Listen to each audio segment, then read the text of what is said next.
عبد الرحمن بن مہدی جیسے ائمہ سے، سفیان ثوری جیسے ائمہ سے، ان طرق کے ساتھ. اور فرماتے ہیں پھر تیسرا، کان الناس یشربون حتی یاتی احدهم الصلاۃ وهو مفیق، پھر لوگ پیتے تھے. پھر تیسری آیت آ گئی انما الخمر والمیسر والانصاب والازلام. تو تصریح کر دی سیدنا ابو ہریرہ نے کہ اس میں نہ کسی مولا علی شیر خدا کا تعلق اور واسطہ، نہ کسی واقعہ کا.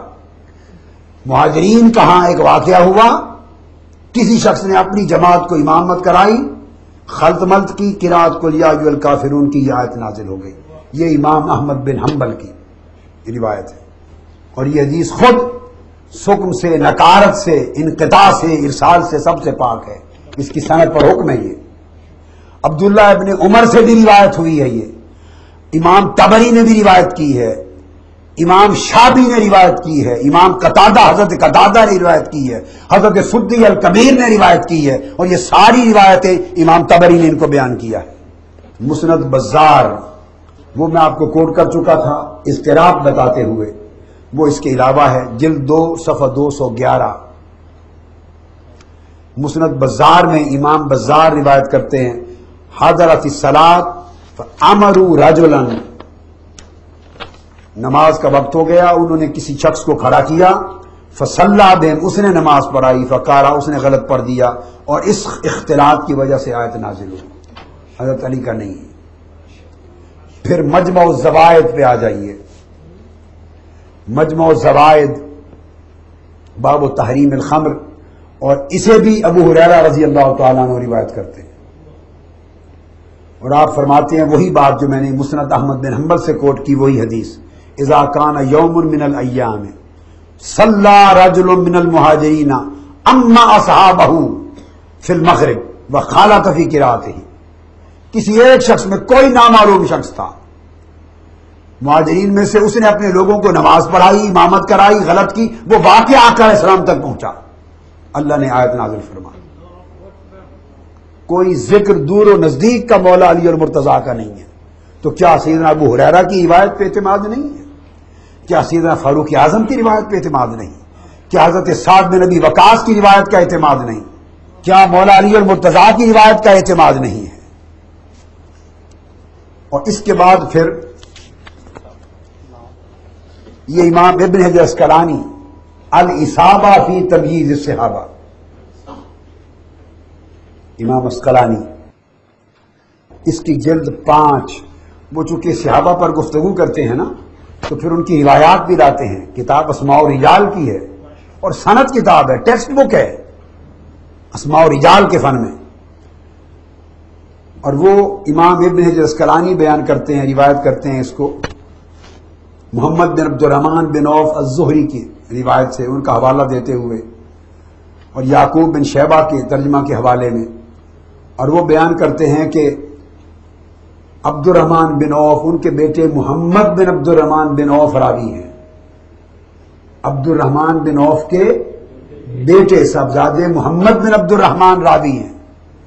ان کے والد عبد الرحمن بن عوف، انہوں نے کھانے کی دعوت دی، کھانا کیا، فحاضرت المغرب، کہ نماز مغرب کا وقت ہو گیا، فقدموا رجلا، وہی واقعہ ہے مگر راوی عبد الرحمن بن عوف کے بیٹے ہیں، اور ان کے اپنے والد کی بات کر رہے ہیں. اور امام اسقلانی نے بیان کیا ہے، صاحب البیت بیان کر رہا ہے کہ یہ ہمارے گھر کا واقعہ ہے.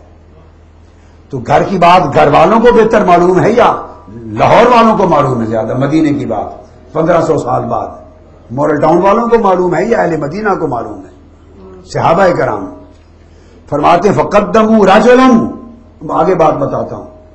اور وہ بیان کرتے ہیں جس آدمی کو امامت کے لیے کھڑا کیا اور اسے امامت کرائی، یقال له ابن ابی جعبنا، اس شخص کا نام ابن ابی جعبنا تھا. ان روایات میں عبد الرحمن بن عوف تھا، اور آپ نے بے شمار احادیث سنی. وہ جو شخص اور تھا اس کا نام لے رہے ہیں محمد بن عبد الرحمن بن عوف. وہ کہتے ہیں یقال له ابن ابی جعبنا، یہ شخص تھا، اس نے نماز پڑھائی، فصلی بہم، اس نے جماعت کرائی، فقارا قل یا ایھا الکافرون، اس نے یہ آیت پڑھ دی، اس میں اس کے خلط ملط کر دیا. اس پر آیت نازل ہوئی لا تقربوا الصلاۃ وانتم سکارا.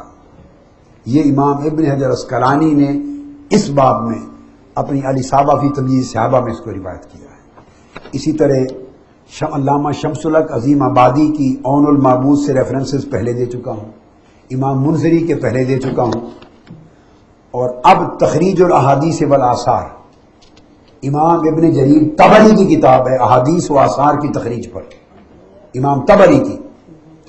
اب وہ روایت کرتے ہیں امام ابن جریر طبری، وہ فرماتے ہیں کہ یہ واقعہ یوں ہے کہ اتبان بن مالک نے بلایا، جن کا ذکر بخاری اور مسلم میں آیا ہے، وہ جو نابینا ہو گئے تھے اور آقا علیہ السلام کو عرض کیا آقا میرے گھر کا بھی قدم رکھیں، نماز پڑھ دیں، جہاں آپ کے قدم لگے کہ وہاں میں مصلی بنا لوں گا۔ وہ اتبان بن مالک تھے، ان کے زمانے کا واقعہ، جب حرام نہیں ہوئی تو وہ کسی کے لیے گناہ نہ تھی۔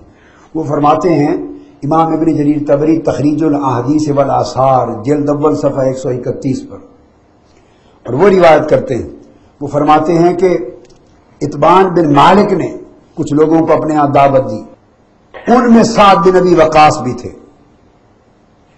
اب یہ روایت تائید کر رہی ہے حضرت سعد بن ابی وقاص کے اپنے قول کی کہ میرے بارے میں نازل ہوئی۔ جو کہے میرے بارے میں نازل ہوئی، اس سے بڑھ کر پھر کیا بات ہوتی ہے؟ تو وہ فرما رہے ہیں کہ اتبان بن مالک نے دعوت دی، سعد بن ابی وقاص میں تھے،